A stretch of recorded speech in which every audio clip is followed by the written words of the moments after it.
C'était l'affiche de cette 8e journée. Marseille recevait Saint-Etienne au stade Vélodrome. Marseille avait besoin d'un match référence, d'un match test face à un des cadors du championnat. Et ce test a été réussi par l'OM qui signe un 6e succès consécutif avec cette victoire 2-1. Le premier but est inscrit par Gianelli Imbula.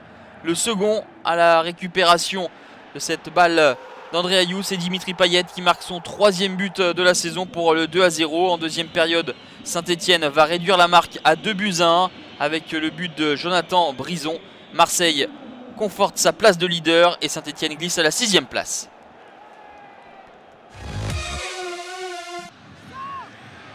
Derrière Marseille, il y a Bordeaux. Les Girondins s'imposent dans la difficulté face au Stade Rennais. Tout s'est joué en deuxième période avec le petit numéro de Thomas Touré repris par Wabi Kazri. Les Rennais vont égaliser par l'intermédiaire d'Habib Habibou, le joueur centrafricain opportuniste pour le 1 partout. On s'achemine vers un score de parité, un but partout, mais à la 93e minute, le jeune Thomas Touré va inscrire son premier but en Ligue 1 de façon magnifique et donner la victoire aux Girondins.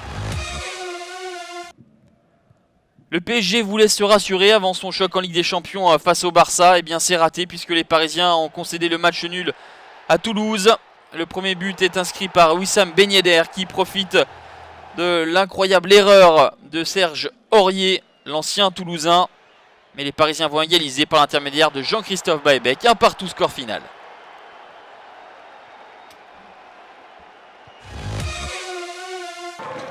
Sans faire de bruit et à la lilloise, serait-on tenté de dire, le LOSC s'impose 1-0 face à Bastia. L'unique but de la rencontre est signé Divock Origi, le LOSC est 3e.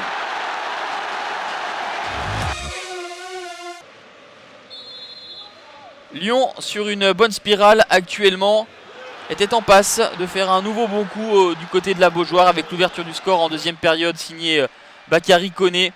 Mais les Nantais vont égaliser sur penalty grâce à Jordan Verretou. Score final 1 partout entre Nantes et Lyon.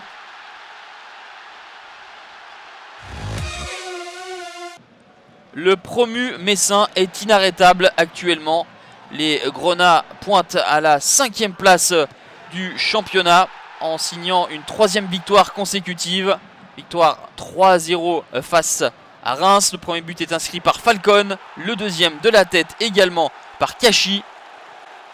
Le Vénézuélien Falcon va même s'offrir un doublé pour plonger Reims dans la zone de relégation.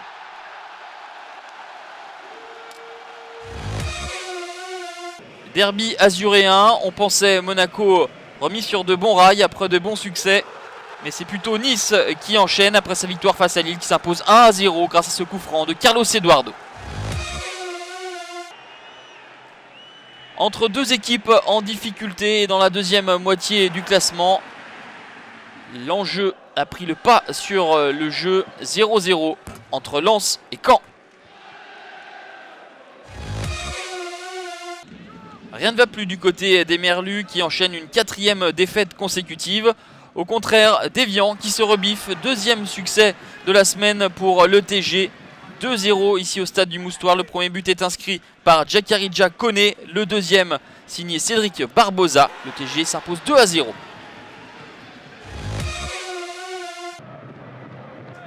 Montpellier, deuxième réception de la semaine pour les Héroltais. Après la défaite face à Monaco dans les arrêts de jeu, les hommes de Roland Courbis se sont rattrapés en s'imposant 2-1 contre Guingamp. Le premier but est inscrit par Souleymane Camara. Égalisation de Claudio Beauvu. Et à 3 minutes de la fin du match, Victor Hugo Montagno, qui n'avait plus marqué depuis 23 matchs, donne le succès aux Montpelliérains.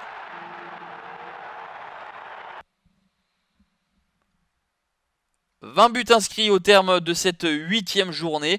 On notera le beau succès de Metz aux dépens de Reims, la victoire de Marseille contre Saint-Etienne et le point du match nul obtenu par Lyon à Nantes, tout comme celui du PSG à Toulouse. L'Olympique de Marseille est seul leader avec 2 points d'avance sur Bordeaux et 4 sur Lille. Le PSG pointe à la 4e position et on notera surtout la 5e place de Metz. Dans la deuxième partie, Evian, grâce à sa victoire, cède sa place de lanterne rouge à Guingamp. Devant, 5 équipes se tiennent en 1 point. Toulouse et Monaco occupent la 11e et 12e place. La 9e journée avec en ouverture le Stade de Reims qui reçoit les Girondins de Bordeaux. Des affiches intéressantes le dimanche avec Saint-Étienne-Toulouse, Lyon-Lille et le PSG qui accueille Monaco.